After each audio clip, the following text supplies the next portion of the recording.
कृष्ण श्रीमद् भगवद गीता विश्व का अद्वितीय ग्रंथ है। इस पर अब तक न जाने कितनी टीकाएं लिखी जा चुकी है, लिखी जा रही और भविष्य में लिखी जाएंगी।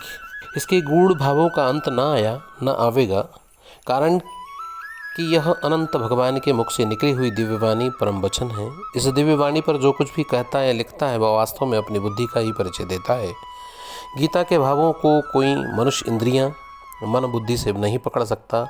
हाँ, इंद्रियां मन बुद्धि सहित अपने आप को भगवान के समर्पित करके अपना कल्याण कर सकता है।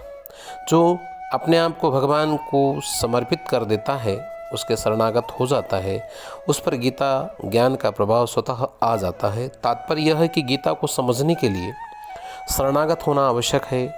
अर्जुन भी जब भगवान के शरणागत हुए तभी भगवान के मुख से गीता का प्राकट्य हुआ, जिससे अर्जुन का मोह नष्ट हुआ, उन्हें स्मृति प्राप्त हुई। नष्टो मोह स्मृतिर्लब्धा, गीता के 18वें अध्याय का 73वां श्लोक है।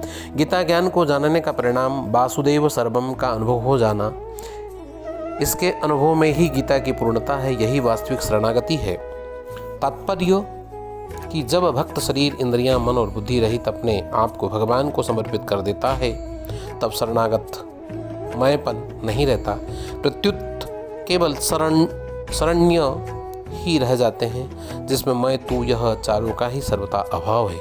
इसलिए जब कोई महात्मा गीता को जान लेता है तब वह मौन हो जाता है, उसके पास कुछ कहने या लिखने के लिए शब्द नहीं रहते। यह साधकों के प्रति गीता के विषय में कुछ भी कहता है जो शाखा चंद्र न्याय से संकेत मात्र है। जो गीता का पाठ नियमित रूप से करता है, निश्चित ही भगवान की उस पर महती कृपा होती है, इसमें तनिक भी संदेह नहीं है।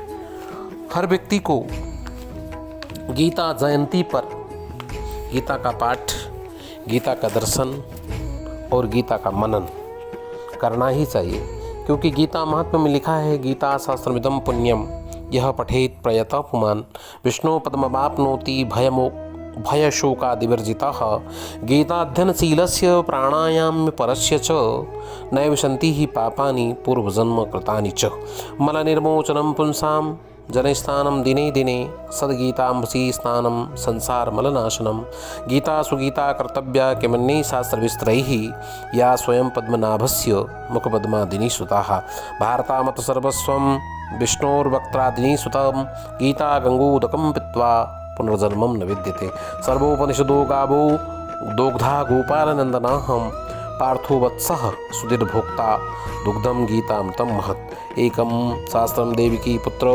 गीतमेको देवो देविकी पुत्रैव च एको मंत्रस्य नामानि यानि कर्माप्येकं तस्य देवस्य सेवाः। जो कोई भी गीता जयंती पर भगवान कृष्ण के अनुयायी बनकर कृष्ण का अनुगमन करने पर भगवान कृष्ण के इन गीता शास्त्र का अध्ययन कर लेता है, पाठ कर लेता है, उनके दर्शन कर लेता है, तो वह भी अपने आप को धन्य समझ लेता है और भगवान की उस पर महती कृपा होती है, इसमें तनिक भी संदेह नहीं है। जय श्री कृष्ण।